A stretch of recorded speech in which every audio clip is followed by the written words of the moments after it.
Izinkan firman Tuhan menjadi manusia di dalam hidup kita pada pagi hari ini. Izinkan firman Tuhan itu jatuh di tanah yang baik, bertumbuh, berakar, berbuah lebat. Nama Tuhan ditinggikan dan dimuliakan. Hanya Yesuslah jalan kebenaran dan hidup. Hanya di dalam Yesuslah kita bisa memperoleh kebenaran. Hanya di dalam Yesus sajalah hidup kita ini menjadi benar. Di luar Yesus kita binasa. Di luar Yesus kita tidak mendapat apa-apa. Terima kasih Bapa yang baik. Haleluya. Salam bagi kita semuanya. Ya, katakan Tuhan Yesus baik. Ya, Tuhan Yesus baik bagi saudara dan saya, buktinya saudara dan saya masih diberikan kesempatan hidup sampai hari ini. Semuanya karena kebaikan Tuhan, semuanya karena kasih Tuhan. All because the love of Jesus Christ, all because the grace of Jesus Christ, and all because the goodness of Jesus Christ. Mari kita akan buka firman Tuhan di dalam Galatia 6. Janganlah kita jemu-jemu berbuat baik, karena apabila sudah datang waktunya, kita akan menuai jika kita tidak menjadi lemah. Jangan, yang pertama, jangan jemu berbuat baik. Katakan kiri kanan, jangan jemu berbuat baik. Ya, kita pasti akan menuai jika apa saudara? Jika tidak menjadi lemah di tengah perjalanan. Kita akan menuai jika kita tidak menjadi lemah. Kalau kita lemah, kita tidak akan menuai. Ya saudara, therefore as we have opportunity, sebagaimana kita punya kesempatan, ya, as we have opportunity. Therefore, karena itu, as we have opportunity, sebagaimana selagi kita masih dikasih kesempatan, let us do the good to all. Marilah kita melakukan yang baik kepada semua orang. Kita baca ayat yang ke-10 saudara, 23. Karena itu, selama masih ada kesempatan bagi kita, marilah kita berbuat baik kepada semua orang, tetapi terutama kepada kawan-kawan kita seiman. Berbuat baik kepada semua orang. Firman Tuhan katakan, tetapi terutama kepada kawan-kawan kita seiman. Ya, kawan-kawan kita seiman, satu iman sama Tuhan Yesus. Tadi malam itu hambanya menyampaikan firman tentang kebaikan Tuhan, kasih Tuhan kepada Maria, Marta, dan Lazarus. Maria, Marta, dan Lazarus ini adalah satu keluarga yang mengasihi Tuhan. Katakan mengasihi Tuhan. Mengasihi ya, Tuhan. Bukti mereka mengasihi Tuhan adalah mereka melakukan yang baik kepada Tuhan Yesus. Ya, kalau Galatia ini kepada semua orang, terutama kepada kawan seiman. Ya, kalau di tadi malam itu di Yohanes, Maria, Marta, dan Lazarus itu berbuat baik kepada Tuhan Yesus. Kenapa Tuhan Yesus mengasihi mereka? Kenapa terjadi mujizat kepada keluarga ini? Kenapa yang mati dibangkitkan? Karena Yesus sangat mengasihi mereka. Kenapa Yesus sangat mengasihi mereka? Yesus sangat mengasihi saudara dan saya, karena Yesus itu pribadinya kasih. Tetapi Yesus itu tersentuh dengan kebaikan mereka, Maria, Marta, dan Lazarus. Ketika Tuhan Yesus dalam perjalanan ke Yerusalem, dalam perjalanan pelayanan Tuhan Yesus, mereka akan melewati tempat ini, ya saya baca lagi. Dan mereka itu menyambut Yesus. Katakan menyambut Yesus. Menyambut Yesus. Ya, mereka menyambut Yesus. Yesus adalah firman. Kalau saudara sambut firman, saudara sambut Yesus. Kalau saudara mengasihi firman, saudara mengasihi Yesus. Kalau kita mengabaikan firman, kita mengabaikan Yesus. Kalau kita melakukan firman Tuhan, kita melakukan apa yang Yesus perintahkan kepada kita. Mereka itu selalu setiap kali Yesus pelayanan melewati, mereka melayani Yesus dengan 12 tim intinya, bahkan dengan tim-tim yang lain ya. Dan mereka menampung di rumahnya. Mereka siapkan akomodasinya, mereka siapkan makanannya, mereka siapkan segala sesuatu yang Yesus butuhkan di dalam pelayanan. Ya, contohnya di sini Yesus ada di dalam siapa? Yesus ada di dalam gembala sidang. Dia melayani Tuhan. Yesus yang ada di dalam hamba-hambanya. Di mana Yesus? Ya, saudara nggak bisa lihat Yesus. Yesus ada di dalam hambanya yang melaksanakan kehendaknya, dan mereka melayani Yesus dan rombongannya, makannya, minumnya, akomodasinya. Ya, itu bagian Marta, kreatif, sibuk. Ya, Yesus akan datang, apa yang harus kita siapkan? Antar jemput, makanannya, ayo kita pesan dari Golden Pro. Makanannya, ini kan pekerjaan perempuan, bukan pekerjaan laki. Tidak dibilang siapa suaminya, tidak dibilang siapa anaknya, tidak dibilang siapa istrinya, tapi siapapun yang lakukan dicatat oleh Tuhan Yesus. Ya, siapapun di tempat ini yang mau melakukan untuk Yesus, pasti namanya dicatat dengan perbuatannya. Pasti Tuhan Yesus akan mengasihi dia. Dan ketika nanti dia tersosak, dia berseru langsung kepada Yesus, pasti Yesus akan langsung menolong. Meskipun mungkin menurut dia, Yesus kok tidak tolong, aku sudah berbuat baik, melakukan segala sesuatu untuk Yesus, kok Yesus cuek? Tidak. Yesus tidak seperti itu, ya. Dia pasti menolong. Jadi mereka itu mengasihi Tuhan. Kalau Maria mengasihi Tuhan dengan cara dia mencium kaki Yesus, dia menjadi pemuji, penyembah, pendoa. Dia menghormati Yesus, mengasihi Yesus dengan air matanya. Dia mencium kaki Yesus, menyembah Yesus. Ya, dia mengasihi Yesus dengan penghormatan. Dia memuji, menyembah Yesus. Dia menangis. Dia menyadari kasih Tuhan kepada dia, manusia yang berdosa. Dan dia mengasihi Tuhan bukan dengan air mata. Dia memberikan minyak narwastu yang mahal. Itu tabungannya, saudara.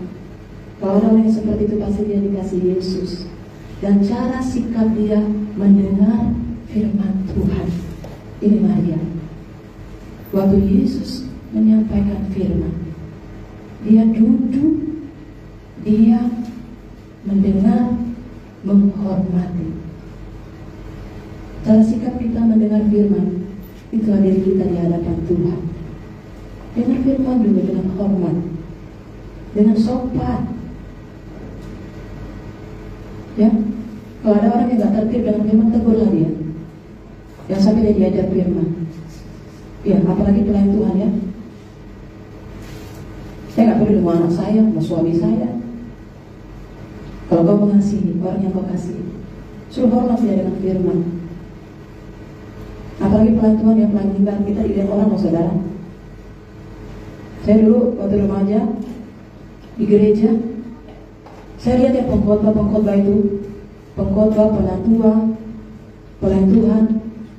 Nanti kalau sudah yang khotbah Pak Bubu bagus, tapi kalau sudah bapak saya yang khotbah, nanti keluar dia. Kalau kita ngobrol, saya lihat cara mereka tidak menghormati. Padahal dia pelayan Tuhan, WL, ketua kok bapak, pengkhotbah. Tapi kalau sudah firman nanti dia keluar. Kalau keluar kencing gak apa-apa, atau main chat. Dia keluar tolak-tolak pinggang, dia ngobrol sama orang. Saya lihat itu.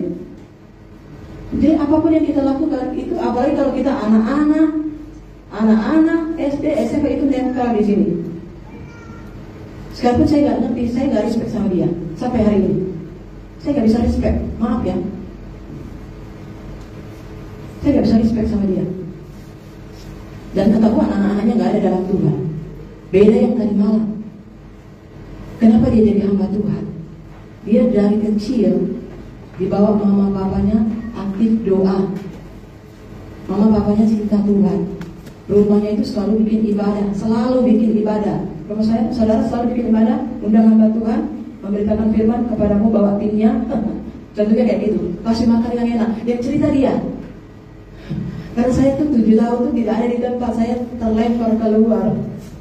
SMP, SMU kurang lebih 7 tahun. Yang saya tahu saya balik semuanya udah pada hilang, tinggal yang sisa-sisa. Ya, masa yang enak, saudara, dan setiap doa bukan doa worship night jam 7 sampai jam 9. Ini doa semalam suntuk, saudara, dari jam 10 malam, 9 malam sampai pagi. Itu orang-orang bekerja yang doa, bukan orang pengangguran. Ya, bapak-bapak Om ibu, Pak Tuhan, kaum muda, termasuk dia ini mantan.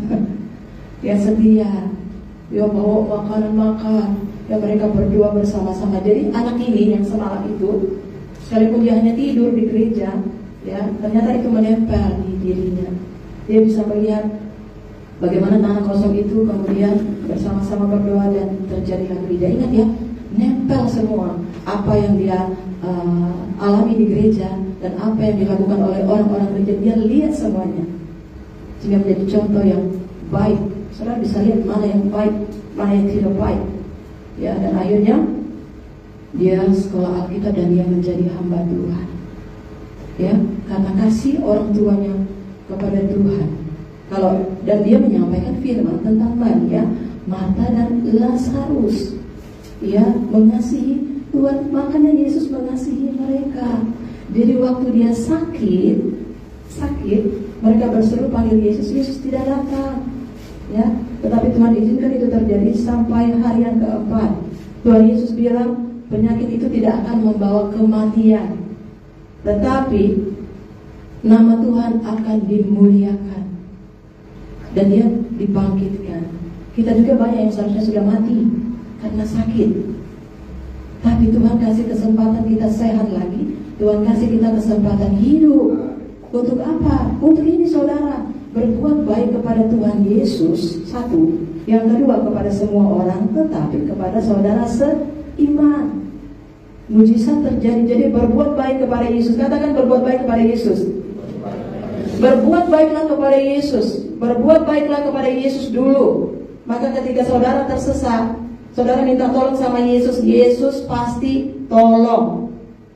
Cepat atau lambat dia tidak akan membiarkan, sesuai dengan kasih kita kepada Yesus. Banyak orang dia belum berbuat baik sama Yesus, dia minta tolong sama Yesus. Ya, kalau mereka ini tidak. Ya, jadi kalau kita dengar khotbah dari Alkitab itu jelas, nggak ada tipu-tipunya, nggak ada tambah sana sini, semua jelas bisa kita lakukan. Itu maksud saya. Tidak susah untuk dilakukan. Nggak perlu saudara sekolah Alkitab, saudara baru ngerti karena sudah dijelaskan. Ya, saudara yang kekasih di dalam Tuhan. Jadi Maria, sikap dia menghormati Tuhan waktu dia duduk mendengar firman Tuhan. And then dia terima itu. Itulah yang mendatangkan damai sejahteranya, mendatangkan kasihnya. Tuhan mendatangkan damai sejahteranya. Kasih Tuhan masuk di dalam dirinya dan terekspos keluar dengan sikap penyembahannya kepada Tuhan, pelayanannya kepada Tuhan yang terbaik, dan pemberian yang lebih baik lagi dari yang Marta ini. Marta ini baik juga, sibuk mengerjakan semuanya. Ya, jadi mereka satu tim yang kompak. Katakan satu tim yang kompak. Iya, itu 12 orang mau kasih makan. Semalam kita hanya kasih makan 1 orang, istri dan anak. Ya, nggak susah. Dan bersama-sama kita menabur persembahan kasih. Ya, jadi kita sudah dengar firman. Ya, orang yang bijak kalau diajar itu dia lakukan, itulah orang bijak. Itu orang bijak. Ya, kalau dengan susah payah, dengan pengorbanan engkau lakukan semuanya, berarti engkau membangun rumahmu di atas batu. Karena untuk membangun rumah, kalau di atas batu itu susah. Lebih berat lagi bahan, tenaga yang keluar untuk naik di atas gunung, di atas batu, untuk membawa bahan-bahannya dan membangun rumahnya. Membangun rumah artinya melakukan firman di atas batu karang. Lebih besar, lebih berat, lebih besar pengorbanannya. Dan dilakukan dengan kasih, itu namanya Anda membangun rumah rohanimu di atas batu. Ya, saudara yang kasih di dalam Tuhan, itu kebaikan mereka dan terjadi mujizat. Jadi Tuhan Yesus sudah baik kepada kita. Ya, jadi dengan ayat ini saya tidak suruh saudara untuk melakukan, kan saudara sudah dengar. Ya, intinya Yesus mengasihi mereka, mereka mengasihi Yesus. Mereka mengasihi Yesus dengan perbuatan, dan ketika tersesat, apalagi napas sudah dicabut, Yesus Tuhan yang Maha Kuasa membangkitkan dia dari antara orang mati dan hidup lagi, bersukacita. Nafas, hidup, kematian, berkat, ada sama Tuhan Yesus, ya. Dan mereka berseru kepada Yesus, dan Yesus menolong mereka, Yesus memberkati mereka, Yesus menghidupkan mereka. Terjadi mujizat. Katakan terjadi mujizat. Ya, kalau nggak terjadi mujizat, ya tetap kejar terus, lakukanlah yang baik untuk Tuhan Yesus. Ya.